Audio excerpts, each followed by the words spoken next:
You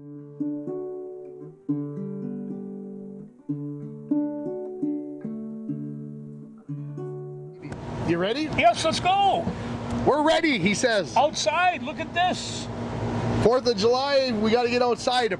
It's 81 degrees, my car said. The humidity is low. It's an absolutely gorgeous day here in the borderland. And welcome to the Sports Rat Peace, George. I'm Ringer, and happy to have you along. Let's see, make sure we got lights. Oh yeah, we still got lights. You like our little fuzzies, the little bugs? That's for the wind, right? That's for the wind. Yeah, I remember years ago when they started doing a television up in the high slopes during, Jim McKay and Agony of Defeat and all like that, and they had those big muffs on their microphones. And what was that for? That's to cut down the wind. Cut down on that wind. Yeah, I know. About a month ago we were out here and we had a nasty wind, and I don't know how many people even could watch the show. Yeah. So we're good. We've got an insurance policy today. If that wind comes up, we're ready to go. Well, where shall we start? Well, yeah, I tell you, it was quite a week. They traded Fiala, and that winds up being a footnote of last week. Well, let's start with that. Geez, I didn't think we would start there, but Kevin Fiala gets traded from the Minnesota Wild to the LA Kings for a defenseman from the University of Minnesota and a first-round pick this year. And I know some people out there that don't know nothing about nothing. They were upset. They were mad that we got rid of Kevin Fiala, and they don't understand. There's a couple of numbers that I just want to put out there. His contract with the LA Kings was 7 years for $155 million. For $55 million, not $55 million. Yep. That's 8-point-something million a year. Almost 8-point-something. Almost something. And it's and he's got a smile on his face, and there's Yeah,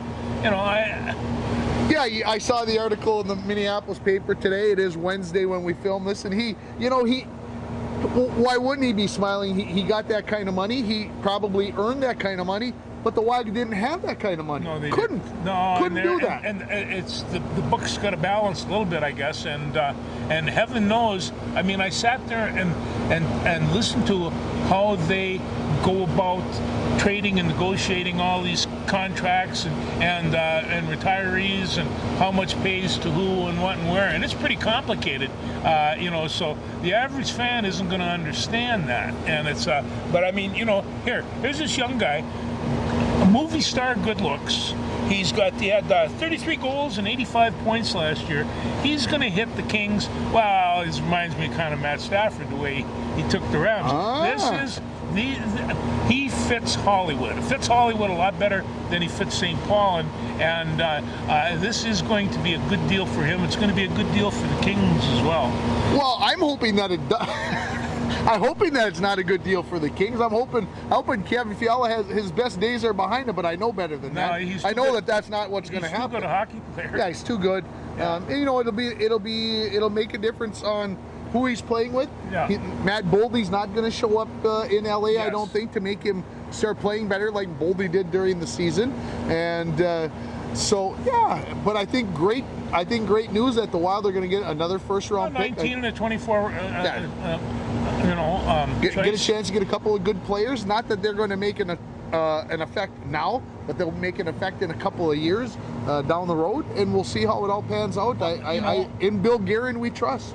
Well, and also this NHL draft, I'll tell you, it's a good time to measure how Minnesota hockey is doing, and the Minnesota hockey is going to do very well in this draft. Thank you.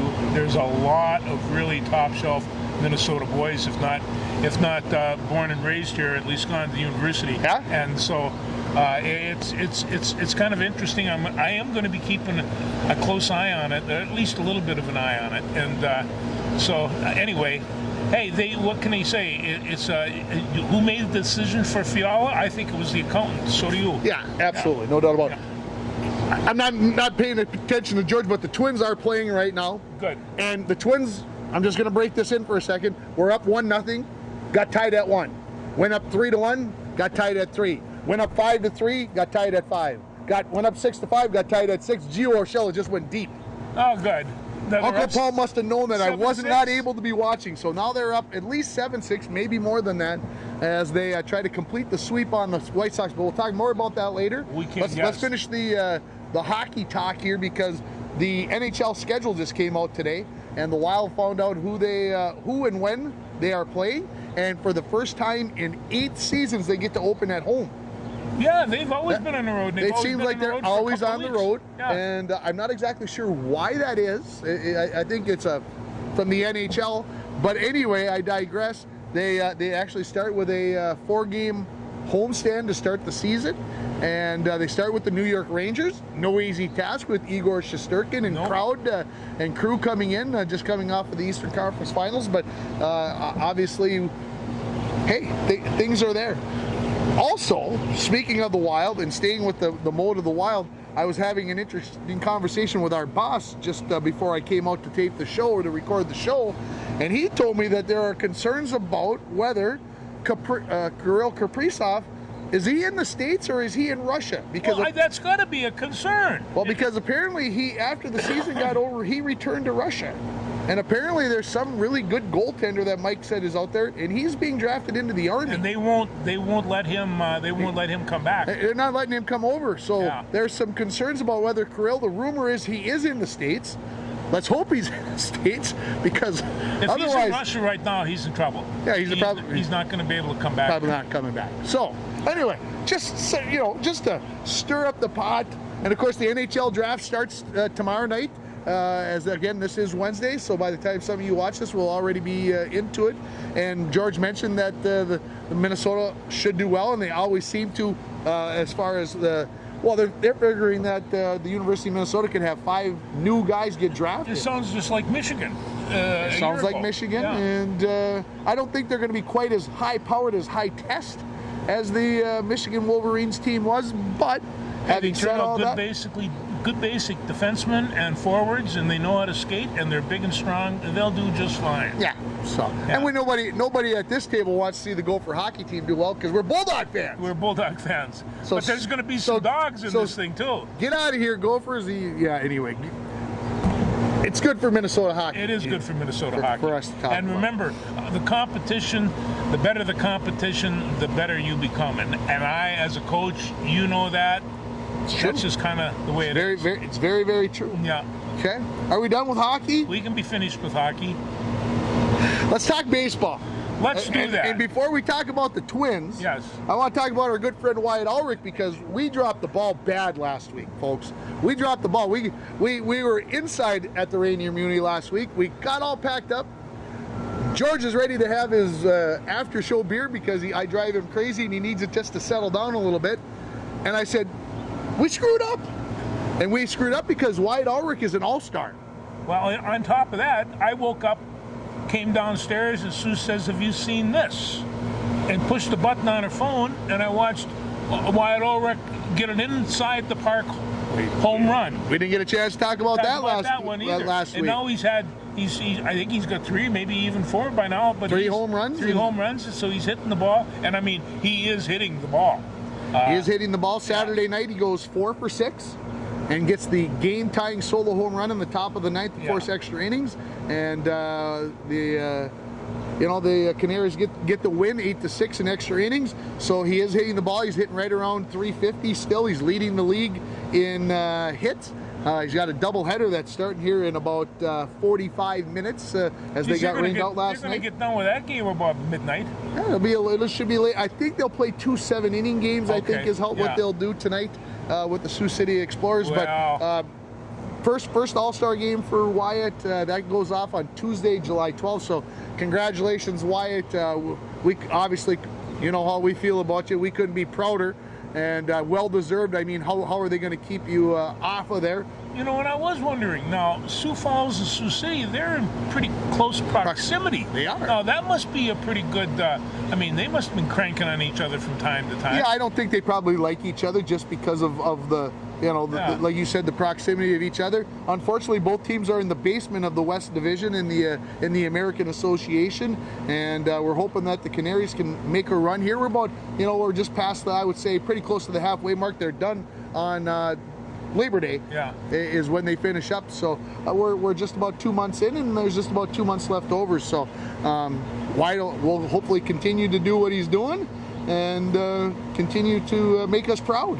Well, he's such a great kid. I mean, and he works hard at it. He knows what he's doing. He's a thinking man's baseball player, and it's fun to talk to him. He's humble as can be, but he is skilled. Where did all this power come from is what I want to know, Wyatt. What the heck? I'm going to have to get him on the phone. Maybe we're going to have to get an interview for next week before the All-Star game. I think we're going to plan for that, Wyatt, so watch for a text message coming your way. I think I just had a brain thought that's a good one. A brain aneurysm, maybe that's what it is. Yeah. So anyway, the Canaries looking to do better. Chirp, chirp, chirp, chirp. That's what that's. Chirp, chirp, chirp, chirp, chirp, chirp.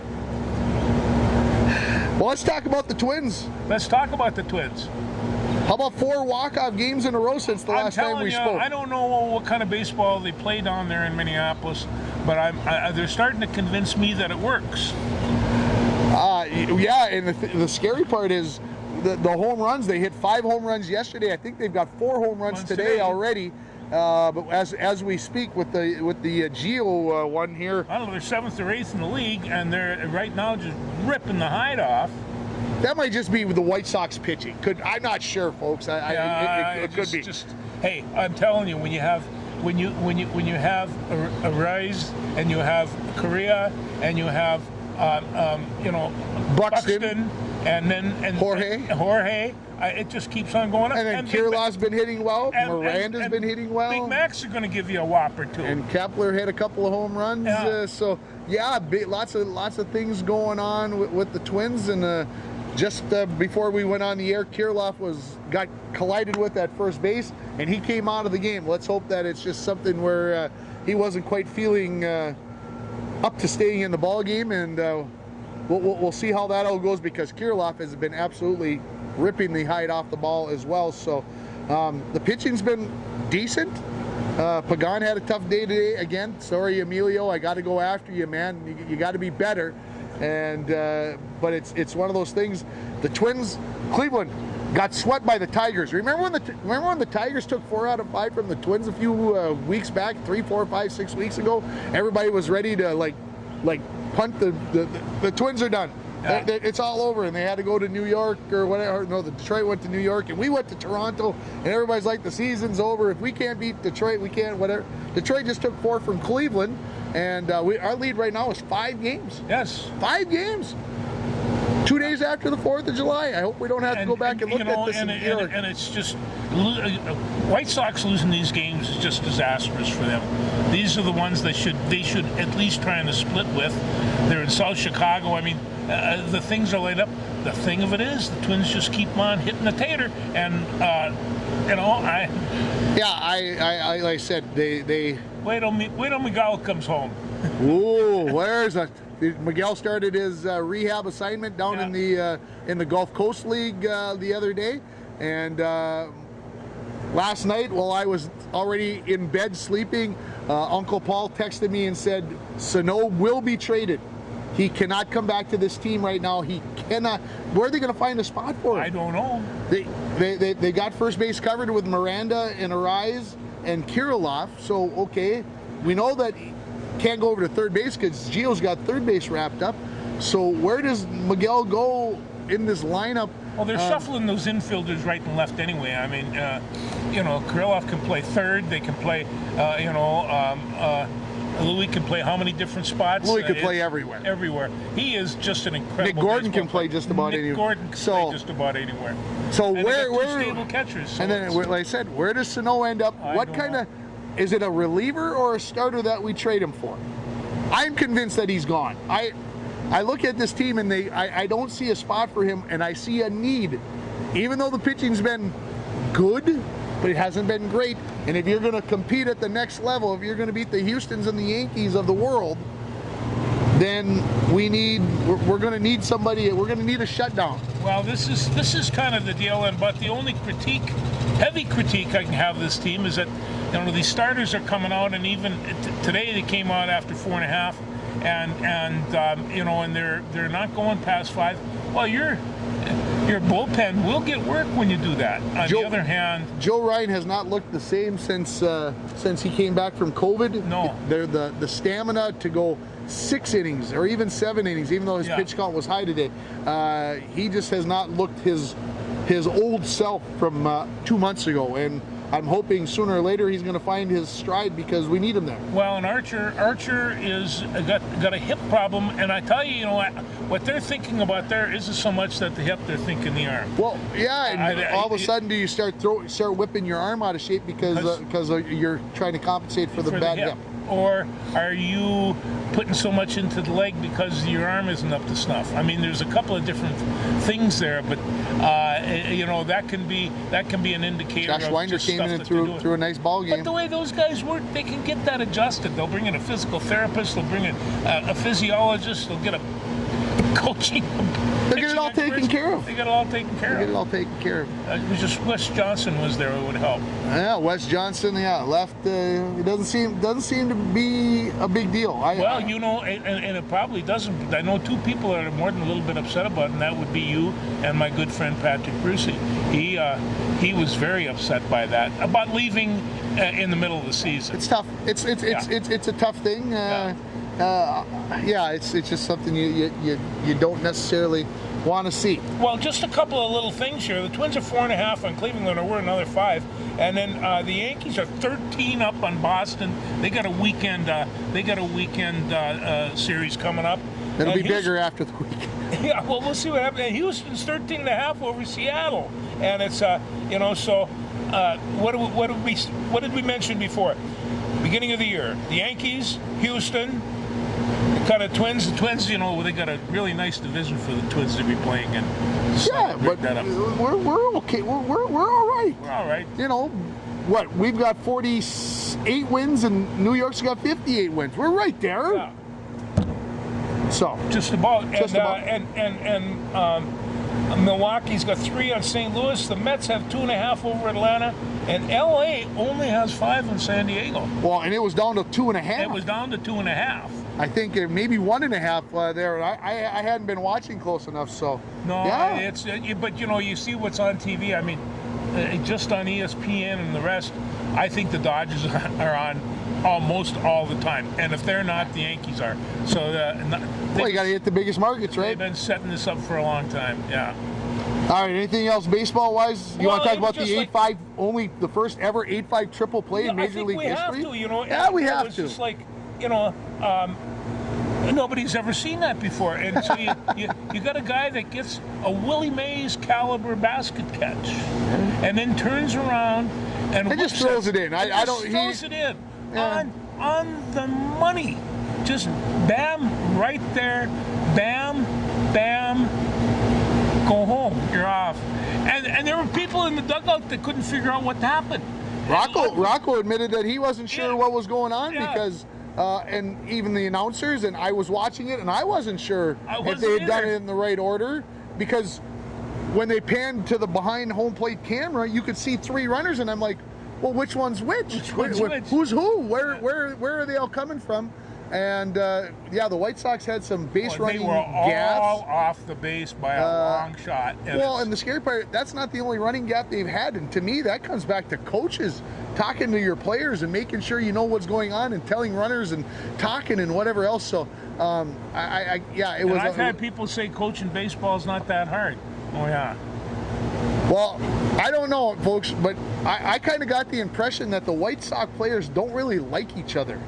They're not a team. And I don't see their manager enjoying himself very much either. And La Rosa is, you can't. Well, have you ever seen him smile very much? No, but you can't make a job out of being an icon. The people are just too competitive there. Yeah. And there's managers, icon or not, they just soon go to the Hall of Fame themselves. So they're not going to show much mercy to the old man, no matter how much mercy he doesn't deserve. We got to go to the top of your piece of paper. Rudy. We got to talk about Rudy. Rudy. He's going to be introduced at a press conference today, so I suspect we're going to be talking about it on the morning sports tomorrow morning. But Rudy Gobert from the Utah Jazz, the Timberwolves front office decided that he was worth nine players. Well, basically, And my comment to that is 9. How can you go for third of your team and half your draft picks for the next decade. Now, that being said, let me just kick this off. All right. Edwards, Cat, Gobert, Russell, McDaniels, Jaden off the bench. I mean, I'm starting to talk about a pretty good lineup.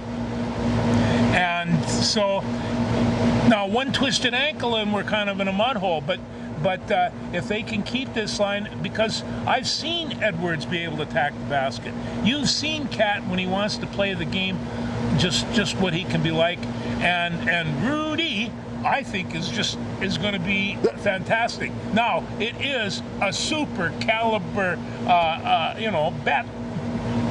You remember when the Timberwolves got Joe Smith and then got their tallywhacker whacked by the NBA because they did it illegally and they lost 4 draft picks in 5 seasons? You remember this, George? Yeah, from almost 20 years ago.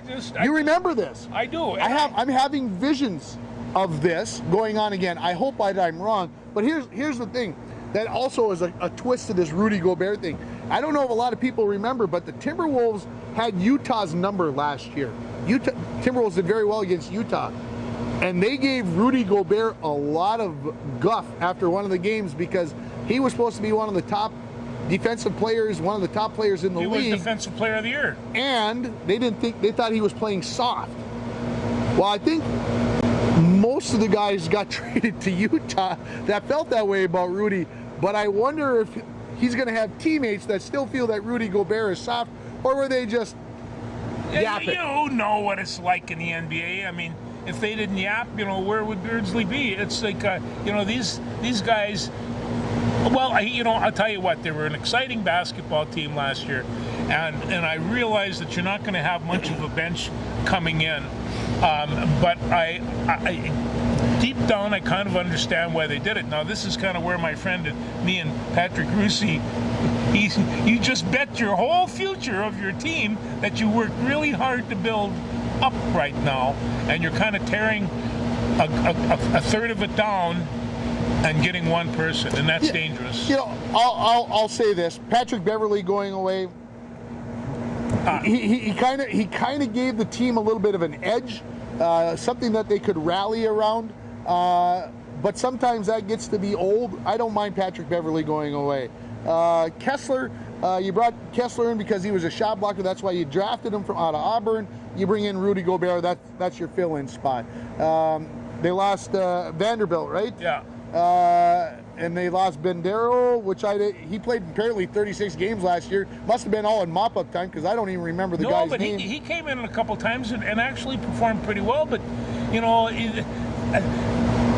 Fitch likes to play with 7 players, and you want to get that air. And then when they want to need a break, then he can put the whole 10. He played all out of his players, but when there's rotation came down. There's certain players there. The big thing is, where's D'Angelo Russell fit in? I think he's going to stay, and that is a question. But I think he's an important part of that team. Okay, it'll be interesting because him and Cat are good buddies. Him and Cats are good. So we'll see how that all plays out with the Timberwolves, and they're not done signing people yet. They're going to be bringing guys in that are still loose. So I watched the basketball game last night. Oh, you watched that? I did watch. You sucked in, and now you're a summer league, NBA summer league. Listen, it's not that bad. In fact, it's really good. I was sitting around. Kofi was playing, and our friend Chet Holmgren was playing. He got 23 points. Had 6 block shots, which is the most ever in a summer league game.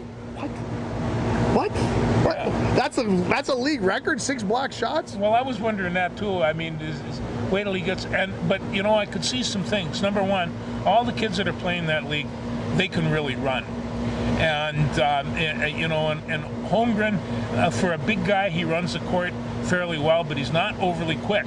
And they're kind of all over him on that. So for him dribbling and being that point guard out there, he ain't going to be pulling that crap. My question is, why is he playing? You just got the number 2 draft pick, and you're sending him out there so he can get tripped up in a summer league game where you got a bunch of guys that aren't going to end up playing in the league, and they're like, oh, maybe I can posterize Chet Holmgren, and they take out his knee. Okay, he played his game. He should be done. He shouldn't play another summer league game. No, he's proven himself. They know what they got. They don't need him playing. What are they got him playing for? No, I don't know. He was to sell tickets. He was 4 for 6 from the threes. So yeah, I know he can do all those things. They don't even have to play summer ball to get him to know that. Well, I did get send him back to Minnesota and get him back. I got a call from my guru informing me that they were playing, and you better check it out. So. I saw that it was on, but I just kept flipping. I'm like, I'm not stopping to watch summer league basketball. I'm not. Okay, I got to draw the line somewhere. But and there's one other point I want to bring about the Timberwolves. They have an opportunity, and Fitz loves this. He's got 2 bigs now, 2 biggies, and he can set those up in a number of different ways. And I mean, I don't know what this. I mean, Golden State didn't have any biggies as far as I could see. They won an NBA title. Yeah, they won an NBA title. So you don't need a good goaltender to win the Stanley Cup either. We just found out this past summer. You don't need the best goaltender, but they're all pretty good. Well, they're all good. That's why did we need Marc-Andre Fleury? Now you got me. I'm mad. Why did you have to bring me down this rabbit hole? I'm mad. This is the Muni. The rabbit hole. Okay. All right, what else you got in there? Let's talk a little bit about Big Ten expansion. Oh, man. How long? I thought we were going to get done early today. We are going to get done early. I don't have... Well, I got a little bit. What the... The Big Ten does not belong in California unless they're playing in the Rose Bowl. Exactly, but does this mean, with all the stuff that's going on and all the contracts going, have we seen the end of the so-called student athlete? Because of USC and UCLA coming in, or because of the other stuff? Because of the expansion of the Big Ten, it could be like 20 teams before too long. Oh, I don't think that's the end of the student athlete. I mean, maybe the end of the student athlete was gone long ago. If you're thinking that, that's probably there's lots of money. I read something last night or this morning, because it was on ESPN and I was getting ready for the sports. Do you realize that the Pac-12 of the top 5 power conferences, the Pac-12 has the smallest money kickout to the schools per school? Only $19.8 million. Wait till they get to the Big Ten, man. They live good over here. Well, that's the idea. Now I think it makes sense why they decided to leave, because now all of a sudden you start bringing in money from the East Coast, from the Midwest. You've got 5 of the 7 largest TV markets now under contract for the Big Ten. And you're right. They're saying 20-plus teams. That the Big Ten is likely to add 6, at least 4 more teams, maybe 6 more teams. What part of this design has the student part of the student athlete in mind? I say none of them. Has it ever? Well, no, but then they got to quit saying that. Well, that's just for the people who don't understand. Oh no, it's been about money. Wrestlers and track stars and all the rest of that. But this is about football, and this is about giant football contracts, and this is a fight between Fox and ESPN. As much as we would like. Much as we'd like it to be about competition or whatever, this is definitely about money. It's about money. It definitely is one of those things that the Big Ten now goes from coast to coast. What I don't like about it is this. We're going to get down to 2 super conferences for football, basically. Yeah. SEC, Big Ten. They're both going to have 20-plus teams, and these other guys are going to be looking like, can we come in? And the answer is going to be, nope, you can't come in because you aren't big enough. You can't possibly compete with us. So they're basically going to go to, 44 teams, 46 teams, 40 teams, whatever it's going to be, and they're going to shut everybody else out, and they're going to have their own. They're basically going to have their own NCAA. And the other thing that dawned on me, that if I'm ever going to go watch the Minnesota Gophers play in the Rose Bowl, it's going to have to be this year. Do you think because you think the Pac-12 is going to go away, or I think the Pac-12 is already renegotiating, and they know they've got to go out and grab some people? Well, who are they going to grab? Well, I don't know. What schools? The Big Ten is talking about Washington and Oregon. Well, hey, you might as well go after Florida and Georgia while you're at it. What the heck? No, I'm not sure that they want. No, they won't get those, but got no Gators up here. So, no, it's interesting because, okay, you've got these schools. Who else wants to get in there? Is there a wannabe? I mean, you got to remember the Big Ten is supposedly based on academics as well, not just whatever. So when they bring these schools in, they just aren't going to bring in, I'll throw it out there. Don't anybody be offended. They're not bringing UNLV in because UNLV probably isn't considered in the academic standards that the Big Ten is known for. So you got to be, you got to, stuff, but it's you got to fit the bill. You got to fit the bill. No, and that's true. And when you take a look at the Big Ten universities, top shelf universities, every one. And it's just. So where does Notre Dame fall into all this? Because that's a real good question. Notre Dame, I think Notre Dame's going to go there too. Notre Dame has got a big decision to make, football-wise, and I'm talking about, because if the SEC and the Big Ten are going to do what people are saying is going to happen, Notre Dame might find itself shut out.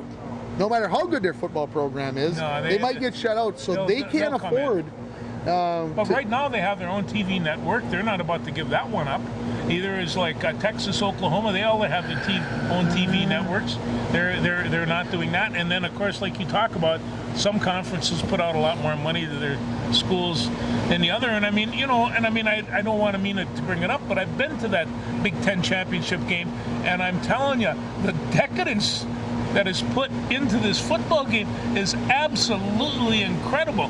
The amount of money, well, you have to wonder how they can raise tuition rates for students when this kind of money is going in. And a lot of students, they love it. I mean, well, the football players all got like 7 helmets. They got to find a way to pay for all those, right? They got to find a way to pay. And jerseys and whatever else. So anyway, okay. Anything else on the Big Ten? No, got Chet. We got Kevin Fiala. What else you got in that legal pad over there? I'm dying to know. Oh, I was going to talk about Taylor Fritz, and I won't bring up the other guy. But it was a good match, and they went 4 hours today and beat each other up. But yeah, Wimbledon is going on. We didn't really mention that a whole bunch last week. And I think my least favorite player feigned an injury again today, and got the crowd on his side. The arrogant Plick. And the unfortunate part is he still has a chance to win the Grand Slam. And if he wins Wimbledon, no, but they're talking about right now. I might cry. They're talking about right now who's his next opponent probably. He is going to be playing Nick Kyrgios. Oh, Kyrgios, and they said that this could well be the classic of the century right there. Well, Nick Kyrgios is, you want to talk about Plicks. Yeah. Nick Kyrgios is the definition. You look up Plick in the dictionary and there's a picture of Nick Kyrgios. He's an unfun person to play. And Rafael Nadal, who we aren't mentioning, is an unfun player to play. So they deserve each other. So they deserve each other. And Rafa will talk about the pain that he's in. And I'm old and I don't want to talk about it anymore, but the press will be bringing it up, how he heroically came back again today from an injury that never really was there. I love the heroics. Okay, enough of that. No, you want to talk about any more of Wimbledon? Because there's some women that are whapping the ball pretty good over there, too. Yeah. Ons Jabeur, who probably I hadn't heard too much about before the tournament started. She came back with a nice win as well. Amanda Anisimova from the States, she got clobbered by Simona Halep today. I mean, that was over in just over an hour. She put... Whew. And of course, Iga Swiatek, she went home over the weekend, and so I love Wimbledon. It's one of my favorite times of the year. I haven't got to watch as much of it, but I did watch a lot of the fifth set today between Taylor Fritz, the American who lost to Rafa Nadal today, and it was a great matchup. It really was. And it's probably going to come down to Novak Djokovic and Rafa in the final, I'm guessing. You love them both. And I don't want to see either one of them win. And I probably won't watch Breakfast at Wimbledon on Sunday morning. But having said that, Rafa's one of the greatest ones, but you know how he drives me crazy. Yeah, he's losing his hair on top. But you guys got the same kind of. But I didn't realize he had gotten married and he's going to be a dad. So I have hope for him that he's. And they kept on showing Taylor Fritz's fiance or wife, whatever. Oh, she was a gorgeous woman, and you can tell when they have beautiful women there. They go to the camera spot, just about every After every other point. time after they get the shot at Taylor, then they go. Why do they got to do that? Well, because they want to see this woman go, "Ah," and she had way too much style in class to do that. And then there's other parents and coaches and stuff. Tennis people, they're as crazy as wrestlers, maybe even a little bit more. You give them a And they're club. cheaters. We know that. They can cheat. Yeah, they can cheat. No, finally, Finally, yes. Yeah, the links. I'm glad you wrote some things down. they are playing well, and they're getting right now more points off their bench than any other team in the WNBA.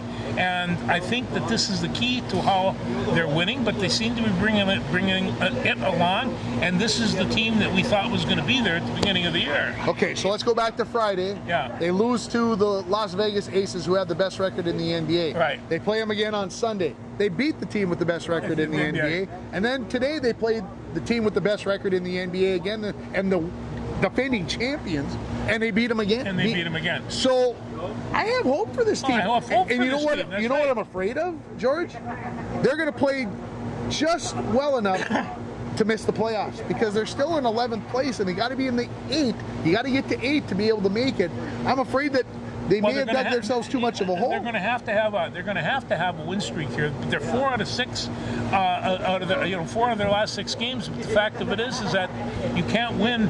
You can't win just 4 out of 6. You have to have a run, win 6, 8 in a row, and do that a couple of times. After beating the top 2 teams in the NBA, I have confidence that can be done. I think it can be too. I think it can be done. Anyway. Ariel Powers has been playing well. Mariah Jefferson has been playing well, and they got Sylvia back, and I'm hopeful because remember now, Chicago Sky, they came in as the number 6 seed last year and won the title.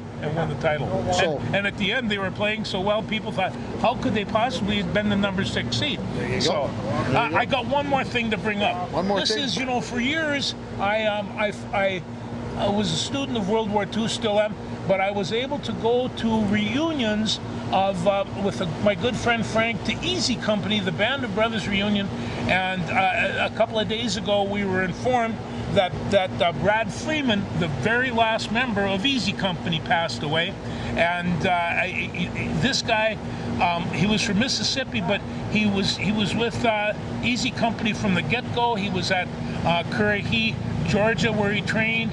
He jumped into Normandy. He jumped into Holland. He was wounded at Bastogne, and then that was the end of the war for him.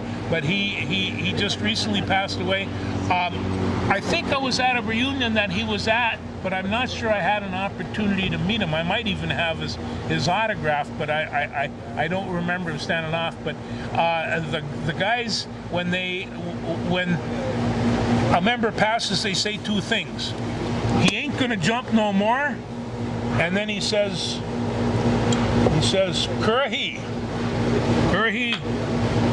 Thank you, sir. Mr. Freeman. Happy birthday to George's wife Sue and to Frank Yuso yesterday. So happy Big birthday, Frank. guys. Big All Frank. right. Happy birthday, guys. Thanks, everybody.